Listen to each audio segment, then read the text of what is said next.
பாட்டாளி இளைஞர் சங்கத்தின் மாநில பொதுக்குழுவை மிக சிறப்பாக நடத்தி கொண்டிருக்கின்ற பாட்டாளி இளைஞர் சங்கத்தின் மாநில தலைவர் முன்னாள் சட்டமன்ற உறுப்பினர் அருமை தம்பி முனைவர் கணேஷ்குமார் அவர்களே,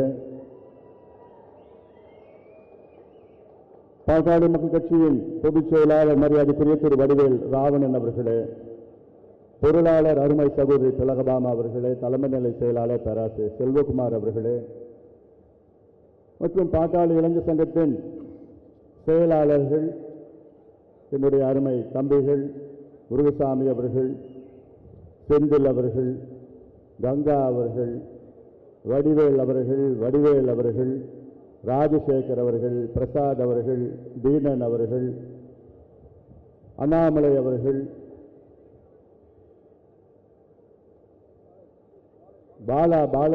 பாலயோகி என்கின்ற தம்பி பாலா அவர்கள் மற்றும் இங்கே இந்த பொதுக்குழுக்கு வருகை தந்திருக்கின்ற ஜெயராமன் அவர்கள், ஈவை தயாளன் அவர்கள்,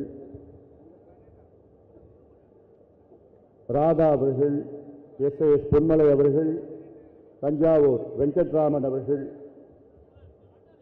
எல்ஜி சேகர் அவர்கள், ரமேஷ் அவர்கள்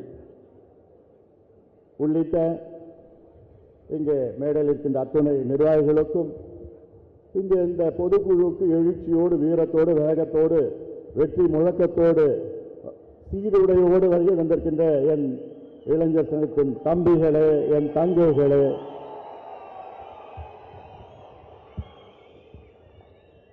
அனைத்து நிலை இளைஞர் சங்கத்தின் நிர்வாகிகளே, ஊடக நண்பர்கள் உள்ளிட்ட என் உயிரிடு மேலான அன்பு பாட்டாளி சொந்தங்களே, உங்கள் அனைவருக்கும் இந்த அன்புமணி ராமதாசன் பணிவான வணக்கங்கள். உங்களை இன்று சந்திப்பதில் மிக்க மிக்க மகிழ்ச்சி. நானும் மீண்டும் உங்களை அன்போடு வரவேற்கின்றேன். நம் கட்சியிலே மிக முக்கியம் இளைஞர் சங்கம். இளைஞர்கள் உங்களை நம்பித்தான் நம் கட்சி இருக்கிறது. நீங்கள் வருகின்ற சட்டமன்ற தேர்தலில் அர்ப்பணிப்போடு நீங்கள் பணியாற்ற வேண்டும். இன்னும் 2 மாதத்தில் தேர்தல். இந்த தேர்தலில் எப்படி நீங்கள் செயல்பட வேண்டும் என்று கடந்த 6 மாதங்களாக உங்களுக்கு நான் சொல்லி வருகின்றேன். இந்த தேர்தலுடைய சூழல் பற்றி உங்களுக்கு தெரியும். நம் கட்சிக்குள் நடக்கின்ற இந்த சூழலும் அதுவும் உங்களுக்கு தெரியும். இந்த குழப்பங்களுக்கு யார் காரணம் என்றும் உங்களுக்கு தெரியும். இதற்கெல்லாம் ஒரே காரணம் யார் என்றால் திமுக, ஆளுகின்ற திமுகவை ஆட்சியை விட்டு விரட்டி அடிக்க வேண்டும். இனி தமிழ்நாட்டில் திமுக ஆட்சி நடைபெறக்கூடாது. இந்த தேர்தல் நமக்கு மிக முக்கியமான ஒரு தேர்தல். அதற்காகத்தான் கடந்த 4 மாதத்திற்கு முன்பு தமிழ்நாடு முழுவதும் ஒரு நடைபயணத்தை மேற்கொண்டு ஒரு விழிப்புணர்வை ஏற்படுத்தி திமுகவுடைய அவல ஆட்சியை பற்றி அனைத்து தரப்பு மக்களை சந்தித்து அதை தெளிவுபடுத்தினேன். அதன் பிறகு மிகப்பெரிய மாற்றம் தமிழ்நாட்டில் வந்திருக்கிறது. ஆக இங்கு வந்திருக்கின்ற என் தம்பிகளும் தங்கைகளும், இன்னும் 2 மாதம் இருக்கிறது உங்களுக்கு. திமுக பணத்தை நம்பி இருக்கிறது, அவ்வளவுதான். பணம் மட்டும்தான் வச்சிருக்கிறாங்க. அவங்க ஆளு கிடையாது. கிராமத்திலும் இல்லை, பூத்திலையும் இல்லை, எங்கேயுமே கிடையாது. நம்ம உங்களுடைய உழைப்பு, என் தம்பிகள் தங்கைகளுடைய உழைப்பு, குறிப்பாக இளைஞர் சங்கத்தினுடைய உழைப்பு. ஏன்னா எனக்கு தெரியும் என் தம்பிகள் எந்த எதிர்பார்ப்பும் கிடையாது.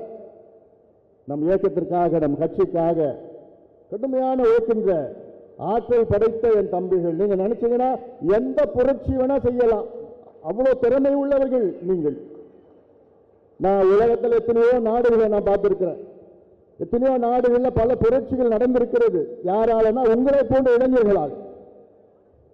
2011 2012 அந்த காலத்தில் அரப் ஸ்பிரிங் ரெவல்யூஷன் என்று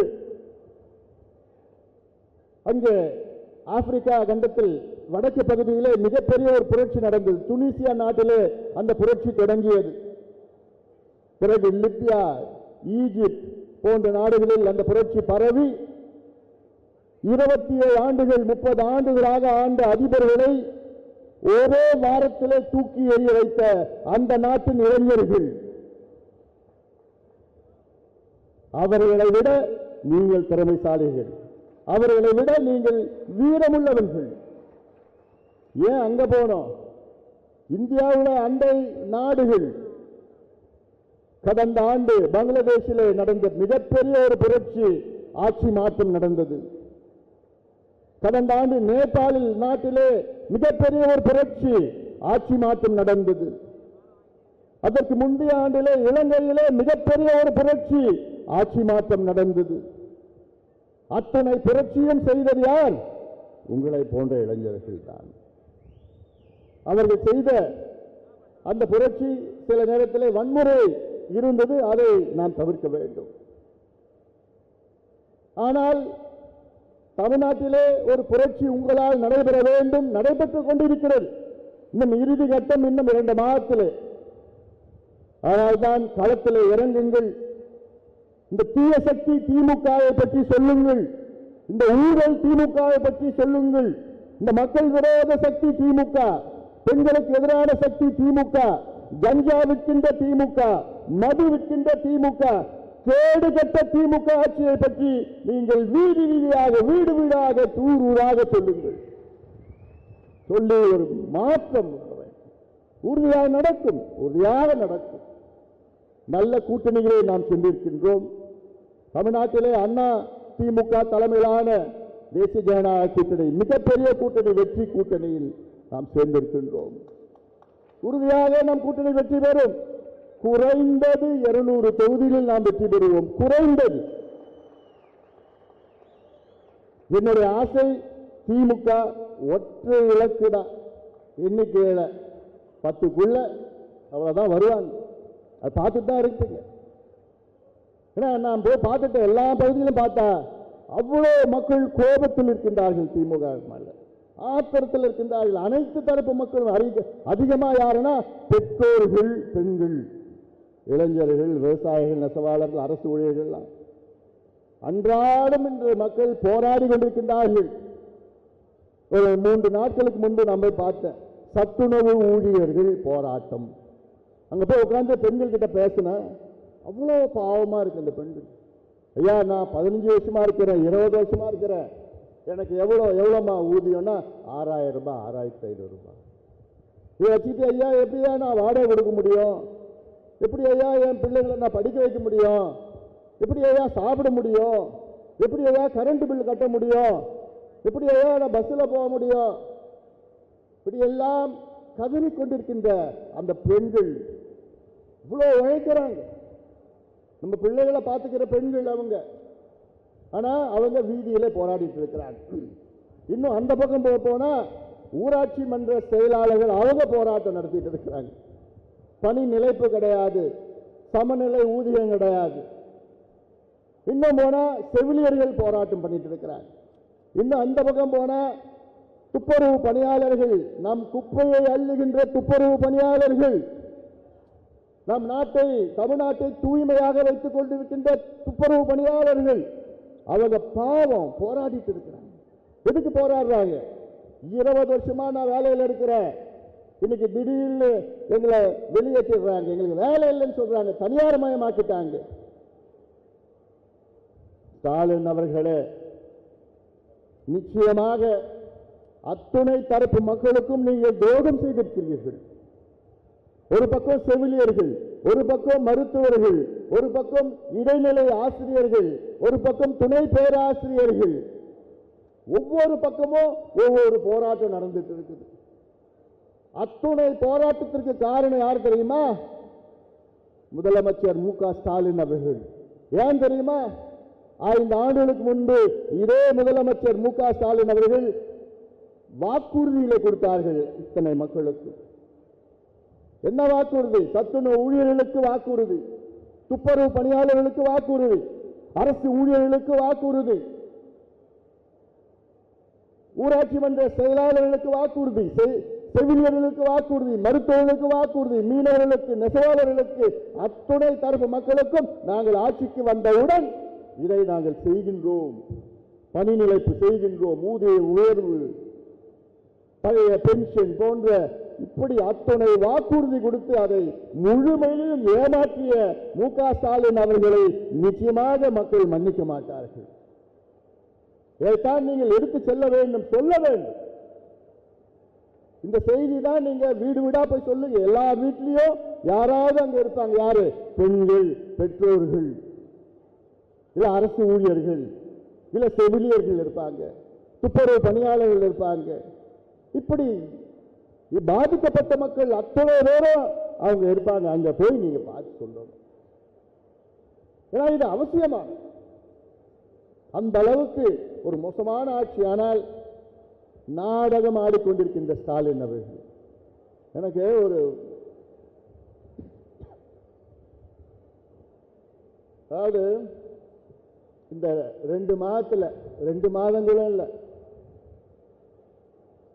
1.5 மாதத்தில் 45 நாள்ல ஸ்டாலின் அவர்கள் 26 அறிவிப்புகள் வெளியிட்டிருக்கின்றார்.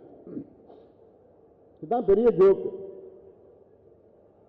5 ஆண்டு காலம் ஆட்சியில் இருந்த ஸ்டாலின் அவர்கள் அப்பெல்லாம் விட்டுட்டார்.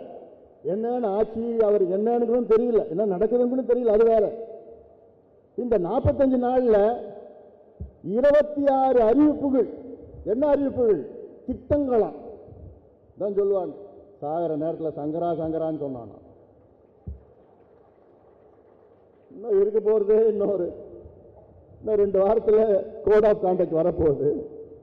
5 ஆண்டு காலம் தூங்கிக் கொண்டிருந்த திமுக தேர்தல் வந்தவுடன் முடித்துக் கொண்டு, அதுவும் எப்படிப்பட்ட வாக்குறுதிகள், எப்படிப்பட்ட திட்டங்கள், இது திட்டங்கள் ஆகலாம். அதாவது 45 நாள்ல 26 திட்டங்கள். அதாவது எனக்கு படிக்கிறதுக்கு கூட மனசு வரல, ஆனாலும் உங்களுக்கு கொஞ்சம் தெரிஞ்சுக்கணும். இன்னுயிர் காப்போம் நம்பிக்கை நம்மை காக்கும் 48, நலன் காக்கும் ஸ்டாலின். யார நலத்தை காட்டான்னு தெரியல. பாதம் காப்போம், இதயம் காப்போம், கலைஞர் கனவு இல்லம், அன்பு கரங்கள் திட்டம், அன்பு சோலை திட்டம். இது யாராவது கேள்விப்பட்டிருக்கீங்களா? நான் நிச்சயமா யாருமே கேள்விப்பட்டல. ஆனாலும் இது தினம் ஏதாவது அறிவிப்பு ஏதோ எழுதி கொடுப்பாங்க, அதை படிச்சுட்டு போவாரு. அவருக்கும் என்னன்னு தெரியாது, எழுதி கொடுத்த அதிகாரிக்கும் என்னன்னு தெரியாது, அதுக்கு நிதியும் கிடையாது, எதுவுமே கிடையாது. ஆனா மக்கள் ஏமாந்துருவாங்கன்னு இவங்க நினைச்சிட்டு இருக்கிறாங்க. ஏமாற போவதே இவங்க தான். தோழி விடுதியா, குறு சிறு நிறுவனங்களுக்கு கடன் உத்தரவாத திட்டமா, கலைஞர் அனைத்து கிராம ஒருங்கிணைப்பு வேளாண் வளர்ச்சி திட்டமா, கலைஞர் நகர்ப்புற மேம்பாடு திட்டமா, உங்களுடன் ஸ்டாலின். தினம் தானே ஸ்டாலின் அவர்களை உங்களை டிவியில பார்க்கிறோம். ஒரு அறிவிப்பு ஏதோ ஒன்று எழுதி கொடுத்து படிச்சுட்டு போறீங்க. கலைஞர் கைவினை திட்டமா, உள்ளாட்சி அமைப்புகள், அயோத்தியதாஸ் பண்டிதர் குடியிருப்பு, தொல்குடி திட்டம், டாக்டர் கலைஞர் விளையாட்டு திட்டம், பேராசிரியர் அன்பழகனார் கல்வி திட்டம், பேருக்கு குறைச்சல் இல்லை. பெருந்தலைவர் காமராஜ் திட்டம், ஏதோ திட்டம், அண்ணல் அம்பேத்கர் திட்டம், முதலமைச்சர். இப்பதான் உங்களுக்கு தெரியுது பேரெல்லாம். தேர்தல் நெருங்க முதலமைச்சர் தாய்மான திட்டமா, முதலமைச்சர் கிராம சாலை மேம்பாடு. இது ஸ்டாலின் அவர்கிட்ட கேட்டாலே தெரியாது.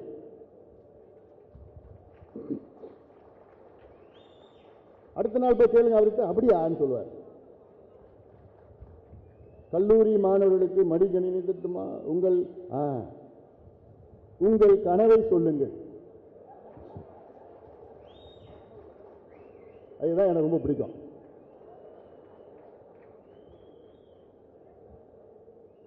உங்கள் கனவை சொல்லுங்கள். சொல்லிடலாமா? ரெடியா? அதில் என்ன பண்ணுங்க, அந்த வெப்சைட்டுக்குள்ள போங்க. நீங்க மட்டும் இல்ல, நம்ம இளைஞர்கள் எல்லாத்தையும் சொல்லி உள்ள போயிட்டு உங்களுக்கு என்னென்ன மனசுல தோன்றுதோ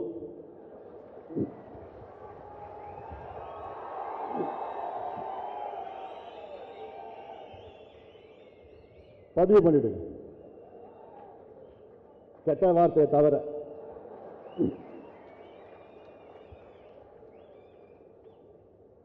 எல்லா இளைஞரையும் சொல்லுங்க, நம்ம கட்சி பக்கத்துல வீடு அந்த வீடு எல்லாரையும் சொல்லுங்க, இளைஞர்கிட்ட சொல்லுங்க. ஸ்டாலின் அவர்கள் தான் கேட்டாரு, உங்கள் கனவை சொல்லுங்கள். என்னன்னு பதிவு பண்ணோம். அப்பா ஸ்டாலின் அவர்களே, என் கனவு தமிழ்நாட்டில் ஒரு சொட்டு சாராயம் கூட இருக்காது, இருக்கக்கூடாது. அத்தனை டாஸ்மாக் கடையை மூடுவீங்களா அப்பா ஸ்டாலின் அவர்களே?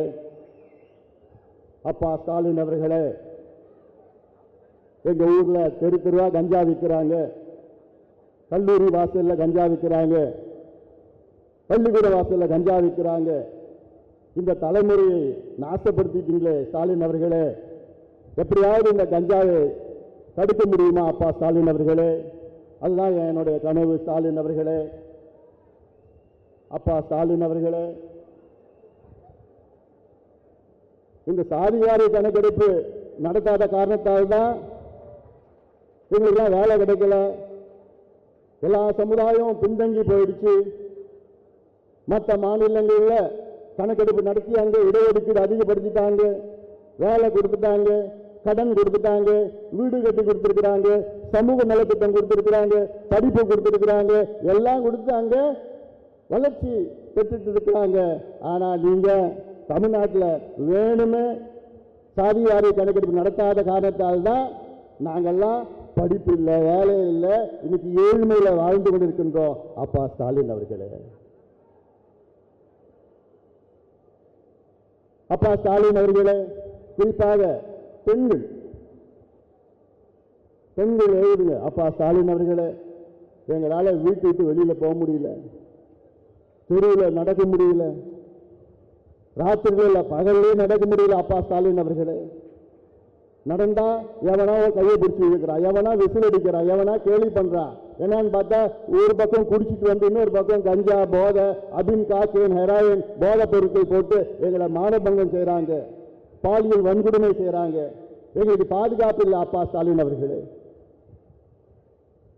எப்படியாவது இந்த கஞ்சாலாம் ஒழிக்க முடியுமா அப்பா ஸ்டாலின் அவர்களே? அடுத்தது அப்பா ஸ்டாலின் அவர்களே, எல்லா துறையிலும் ஊழல் நடந்திருக்குது அப்பா ஸ்டாலின் அவர்களே. சொல்றாங்க 6 லட்சம் கோடி ஊழல் நடந்திருக்கு தமிழ்நாட்டில் அப்பா ஸ்டாலின் அவர்களே. அது உங்களுக்கு தெரியாதா அப்பா ஸ்டாலின் அவர்களே? இதெல்லாம் நான் சொல்ல நினைச்சுக்காதீங்க. இது உங்களை போன்ற இளைஞர்கள் உங்க மனசுல இருக்கிறது தான் நான் சொல்றேன். இது பதிவு பண்ணுங்க, எல்லாம் பதிவு பண்ணுங்க. ஏன்னா அவர் தான் சொன்னார்ல, அவர் அப்பான்னு கூப்பிடணும்னு சொன்னார். நான் தப்பாலாம் எதுவும் பேசல. அதாவது உங்க மனசுல என்ன இருக்கு சொல்லுங்க. அப்பா ஸ்டாலின் அவர்களே, தமிழ்நாட்டில் 1,30,00,000 இளைஞர்களுக்கு வேலை இல்லை. நாங்க படிச்சுட்டு இருக்கிறோம். எங்க அப்பா அம்மா கடனை வாங்கி எங்களை படிக்க வச்சாங்க. அந்த கடனை திருப்பி அடைக்க முடியல. எனக்கு வேண்டியது என் வாழ்க்கையில சுயமரியாதை நாங்க வாழணும், வாழ்ந்து எங்க அப்பா அம்மா பாதுகாக்கணும், எங்க வீட்டை நாங்க கட்டணும், மற்றவர்கள் போன்று நானும் வாழணும்னு ஆசையா இருக்குது. அப்பா ஸ்டாலின் அவர்களே, நீங்க அறிவிச்ச வேலை வாய்ப்பு என்னாச்சு அப்பா ஸ்டாலின் அவர்களே? நீங்க கொடுத்த வாக்குறுதி என்னாச்சு அப்பா ஸ்டாலின் அவர்களே? நீங்க கொடுத்தீங்க 50 லட்சம் பேருக்கு நாங்க வேலை கொடுப்போம் ஆட்சிக்கு வந்தவுடன், அப்பா ஸ்டாலின் அவர்களே கொடுத்தீங்களா? இல்ல. தமிழ்நாட்டில் தனியார் தொழில் நிறுவனங்களில் 75 விழுக்காடு வேலை வாய்ப்பு உள்ளூர் இளைஞர்களுக்கு நாங்கள் கொடுக்கின்ற சட்டத்தை கொண்டு வருவோம் என்று சொன்னீங்களே அப்பா ஸ்டாலின் அவர்களே, ஏன் கொண்டு வரல? 5 ஆண்டுகள் கழித்து ஏன் கொண்டு வரல? அப்படி கொண்டு வந்தா எங்க ஊர்ல எங்க நிலத்தை நாங்க கொடுத்தோம், எங்க அடையாளத்தை நாங்க அழிச்சோம், நீங்க அழிச்சிட்டீங்க. நேற்று கூட பணம்பாக்கம் ராணிப்பேட்டை மாவட்டத்தில் டாடா நிறுவனம் அங்க 500 ஏக்கர் நாங்க கொடுத்தோம், எங்க நிலத்தை கொடுத்தோம், எங்க அடையாளத்தை இழந்தோம், எங்க வீடு, எங்க கோவில், எங்க சுடுகாடு, எங்க பள்ளிக்கூடத்தை எல்லாத்தையும் எடுத்துக்கிட்டு நீங்க போனீங்களே. ஆனா நாங்க கேட்டது வேலை தானே கேட்டோம். ஆனா டாடா நிறுவனம் அங்க இருக்கின்ற ஒரு இளைஞருக்கும் ஒரு வேலை கூட கொடுக்கலையே அப்பா ஸ்டாலின் அவர்களே. இது நியாயமா அப்பா ஸ்டாலின் அவர்களே?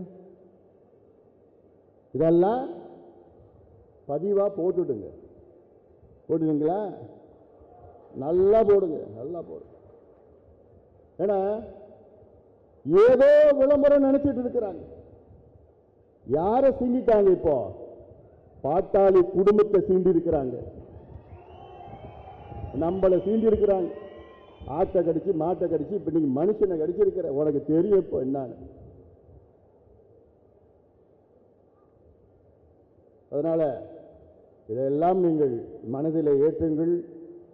நமக்கு முக்கியமான ஒரு கட்டத்தில் இருக்கின்றோம், முக்கியமான ஒரு கட்டத்தில் இருக்கின்றோம். இந்த கட்டம் இந்த 2 மாதம் தேர்தல் எப்படியாவது ஏப்ரல் மாதம் 1வது வாரத்தில் 2வது வாரத்தில் வரும். அதற்கு இந்த 2 மாதம் தான் இருக்கு. களத்தில் கடுமையாக நீங்கள் பணியாற்றுங்கள். நம்ம மட்டும் இல்லை, நம்ம கூட்டணியும் மிகப்பெரிய வெற்றி பெற வேண்டும், மிகப்பெரிய வெற்றி பெற வேண்டும். நமக்குள்ள ஒரு ஒருங்கிணைப்பு ஏற்படுத்தணும். எந்த ஈகோவும் உங்களுக்கு இருக்கக்கூடாது. அது சொல்றேன், எந்த ஈகோ, ஐயோ என்னை கூப்பிடல, என்னை அழைக்கல, எனக்கு சொல்லல, அந்த வார்த்தையே உன் வாயில வரக்கூடாது. உங்களை கூப்பிடல, அதை பத்தி கவலையே கிடையாது. எனக்கு எல்லாம் சொல்லணும். மற்ற கூட்டணி கட்சிகள், நம் கூட்டணியில் இருக்க கட்சிகள் என்கிட்ட சொல்லணும், எங்க உங்க தம்பிகள் போன்ற யாருமே உழைக்கலைங்க, அவ்வளோ வேகமா வேலை செய்யறாங்க, நாங்க இது இவ்வளவு சந்தோஷமா இருக்குங்க. நான் அந்த வார்த்தை எனக்கு கேட்கணும். கேட்குமா? உறுதியா கேட்கணும், உறுதியா கேட்கணும். ஏன்னா இது நம்முடைய வெற்றி. நம்ம வெற்றினா இது யாருடைய தோல்வி? திமுகவுடைய தோல்வி. இது திமுகவுடைய தோல்வி.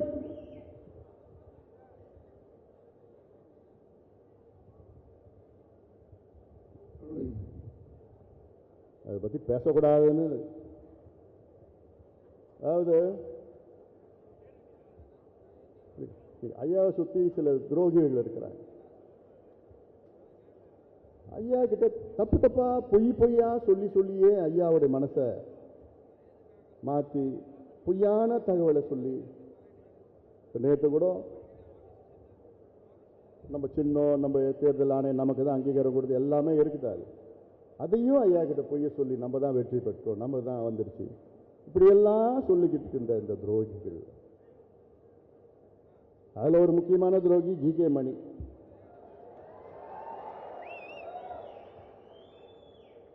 அதை பற்றி நான் இன்னும் நிறையா இருக்குது, அப்புறமா சொல்லிக்கிறேன். நான் சொல்கிற அளவுக்கு தகுதி கிடையாது அவருக்கு.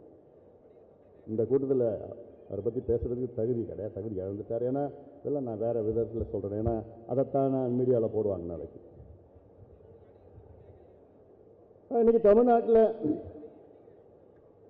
அனைத்து தரப்பு மக்களும், மீண்டும் சொல்கிறேன், அதிகமாக கோபமாக இருப்பது பெண்கள் தான். பெற்றோர்கள் பெண்கள் தான் இருக்கிறாங்க.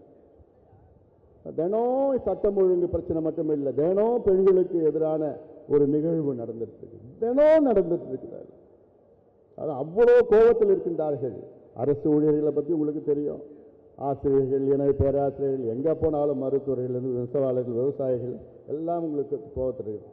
இன்னைக்கு திமுக இன்னைக்கு ஏதோ களத்தில் இருக்கிறாங்க, இல்லை களத்தில் ஏதோ இருக்கிற மாதிரி ஒரு தோற்றத்தை உருவாக்கியிருக்கின்றார்கள். ஒரு இல்யூஷன் தான் திமுக இன்னைக்கு, ஒரு இல்யூஷன், அவ்வளவுதான். அதுக்கு காரணம் என்னன்னா நம்ம சில ஊடக நண்பர்கள், அவ்வளவுதான். இப்ப எல்லாமே புரிஞ்சுக்கிட்டாங்க அவங்கள பத்தி. இன்னும் கொஞ்ச நாள் ஊடகமும் அவங்க வேலையை காமிச்சிட போது நினைச்சிட்டு இருக்கிறாங்க. ஏன்னா இவ்வளவு ஒரு மோசமான ஆட்சி தமிழ்நாடு பார்த்தது கிடையாதுப்பா. தமிழ்நாட்டில் இது வரைக்கும் சுதந்திரத்துக்கு பிறகு தமிழ்நாட்டில் 16 தேர்தல்கள் நடந்தது. அதில் 12 முதலமைச்சர்கள் தேர்வானார்கள். நம்முடைய கர்ம வீரர் காமராஜர் அவர்கள், அண்ணா அவர்கள் போன்ற முதலமைச்சர்கள் எல்லாம் 12 பேர் தேர்வு பண்ணாங்க. இந்த 12 முதலமைச்சர்கள் மிக மோசமான முதலமைச்சர் என்று பெயர் எடுத்தது இப்ப இருக்கின்ற முதலமைச்சர் மு.க. ஸ்டாலின் அவர்கள். ஏன்னா என்ன நடக்குதுன்னே தெரியாத முதலமைச்சர் நீங்க பார்த்திருக்கீங்களா? அவர் என்ன நடக்குதுன்னே தெரியல. ஏதோ 4 அதிகாரிகள், 5 வியாபாரிகள். வியாபாரிகள் யாரும் நான் சொல்றேன், அமைச்சர்கள் என்ற போர்வையில வியாபாரிகள். இந்த வஜ்ரவேலு எத்திராஜி வஜ்ரவேலு யார்? அவர் அமைச்சரா? அவர் வியாபாரி. இன்னும் 2 மாசம் தான். 1 2 3 4 5 என்ன போறார்? எல்லாம் இருக்குது. இவர் நம்ம பகுதியில் வந்து நம்மளை பத்தி பேசி நம்மளை இழிவா பேசி இவருக்கு 47 தொகுதிகளை கொடுத்துருக்காங்க. நான் பொறுப்பு கொடுத்துருக்காங்க ஏவாவேலுக்கு. 47 தொகுதி எங்க? தருமபுரி, சேலம், திருவண்ணாமலை, இந்த கள்ளக்குறிச்சி, இதெல்லாம் எதுக்கு கொடுத்துருக்காங்க? காசு கொடுக்குறது. இவங்க எல்லாம் என்ன பண்ணிட்டாங்க? இப்போ கிராம அளவில் காசு வச்சுட்டாங்க. திமுகவில் கிராம அளவில் காசு 2 மாதத்துக்கு முன்னாடி வச்சுட்டாங்க, உள்ள போய் வச்சுட்டாங்க. தேர்தல் வந்ததுன்னா அதை காசு கொடுத்தா ஓட்டு வாங்கிடலாம் அப்படின்னு ஒரு மெதப்பில் இருக்கிறானு. ஒருபொழுதும் ஆக போறது கிடையாது. கடந்த காலத்தில் நம்ம பார்த்தோம். கடந்த காலத்தில் எவ்வளோ நம்ம பார்த்தோம், வரலாற்றை பார்த்தோம். இன்னைக்கு அதே போன்ற அமைச்சர்கள் தான் 4 பேர் இருக்கிறாங்க. அவங்க தான் கலெக்ஷன், கமிஷன், கரப்ஷன். சமீபத்தில் என்னுடைய அறிக்கை நான் வெளியிட்டேன். ராயபுரத்திலிருந்து திருவான்மியூர்ல இருந்து உத்தண்டி வரைக்கும் பறக்கும் சாலை 14 கிலோமீட்டர். அதுல 700 கோடி ஊழல் நடந்திருக்கு. 700 கோடி யாருன்னா ஏவாவேலு. அது என்னயா? ஒரே ஒரு கம்பெனி, ஆந்திரா கம்பெனி, ஒரு கம்பெனி தான் இருக்காங்க உலகத்தில். வேற எந்த கம்பெனியும் கிடையாதா? இன்னொரு கம்பெனி 700 கோடி குறைவா டெண்டர் போட்டாங்க. ஆனா அவங்கள டிஸ்மிஸ் பண்ணிட்டாங்க, எலிஜிபிலிட்டி இல்லை. ஏகப்பட்ட ஊழல் நடந்துட்டு, ஏகப்பட்ட ஊழல் ஒவ்வொரு துறையிலும். நகராட்சி துறையில பார்த்துருப்பீங்க 888 கோடி ஊழல். அதிகாரத்துடன் ஆதாரத்துடன் இந்த அமலாக்கத்துறை வந்து கொடுத்திருக்கிற அறிக்கை கொடுத்திருக்கிறாங்க, தமிழ்நாடு அரசு கொடுத்திருக்கிறாங்க. அதை பத்தி நடவடிக்கை எடுப்பாங்களா? 366 கோடி பணியிட மாற்றம், டிரான்ஸ்பர். ஒரு மாதத்துல ஒரே மாதம் டிரான்ஸ்பருக்கு 366 கோடி. 1020 கோடி போஸ்டிங் ஊழல். மணல் 4700 கோடி மணல் கொள்ள. டாஸ்மார்க் கொள்ள பார்த்தோன்னா 1,82,000 கோடி. டாஸ்மார்க் 5 ஆண்டு காலம் வரி ஏய்ப்புல இருந்து எல்லாம். அந்த பாட்டில் இருக்குல்ல 5000 கோடி பாட்டில், 5 ரூபா 10 ரூபா பாட்டில், 10 ரூபா பாலாஜி, செந்தில் பாலாஜி. இப்படி ஒவ்வொரு துறையிலும் அவ்வளோ ஊழல் எல்லாம் வச்சிருக்கிறோம், நடக்குது, வேலை பண்ணிட்டு இருக்கிறோம். வெளியில வரும். அதனால மக்கள் இன்னைக்கு வெறுப்புல இருக்கிறாங்க. திமுக மீது வெறுப்புல. மக்கள் மட்டும் இல்ல, அவங்க கூட இருக்கிறவங்களே வெறுப்புல ஆயிட்டாங்க. அவங்க கூட்டணியே வெறுப்புல இருக்கிறாங்க. அவங்க கூட்டணியே யாரும் வேலை செய்ய போறது கிடையாது. அவங்க கூட்டணியே அவங்களை தோக்கடிச்சிருவாங்க. இதெல்லாம் நீங்க பார்த்துதான் போறீங்க. அதனால களம் நமக்காகவே இருக்கிறது, நமக்கு சாதகமாக இருக்கிறது, நம் கூட்டணிக்கு சாதகமாக இருக்கிறது. அதனால் நீங்கள் எல்லோரும் களத்தில் இறங்குங்கள். எந்த எதிர்பார்ப்பு இல்லாமல் நீங்கள் அர்ப்பணிப்போடு நீங்கள் பணியாற்ற வேண்டும். நம் கூட்டணி மிகப்பெரிய வெற்றியை பெற வேண்டும்.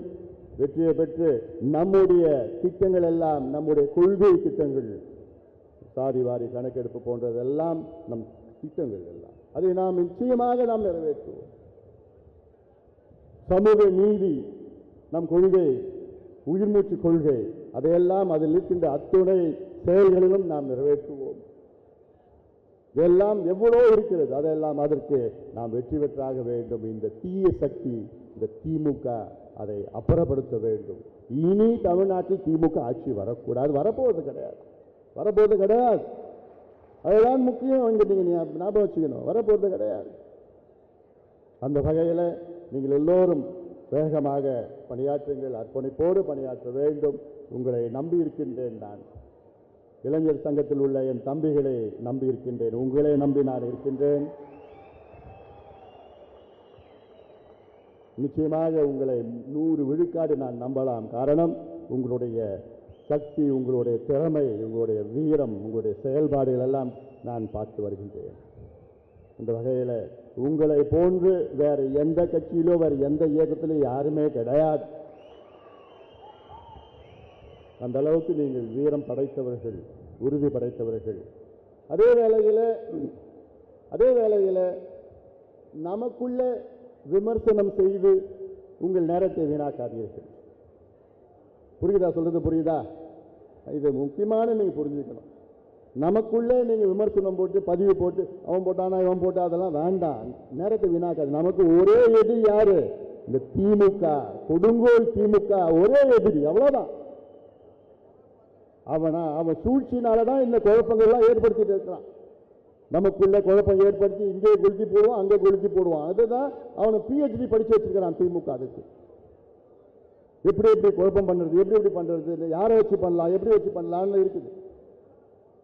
அதனால இது நம்முடைய எதிரி திமுக. திமுகவை வீழ்த்த வேண்டும். ஒற்றை எண்ணிக்கையில தான் அவங்க ஜெயிப்பாங்க. அது கூட ஜெயிப்பானு தெரியாது.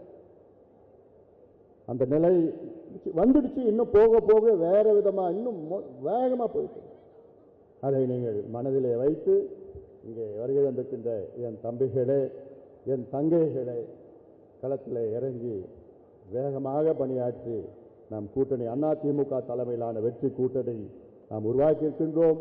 நம் கூட்டணி மிகப்பெரிய வெற்றி பெற வேண்டும் என்று இந்த நேரத்திலே நான் கேட்டுக்கொள்கின்றேன்.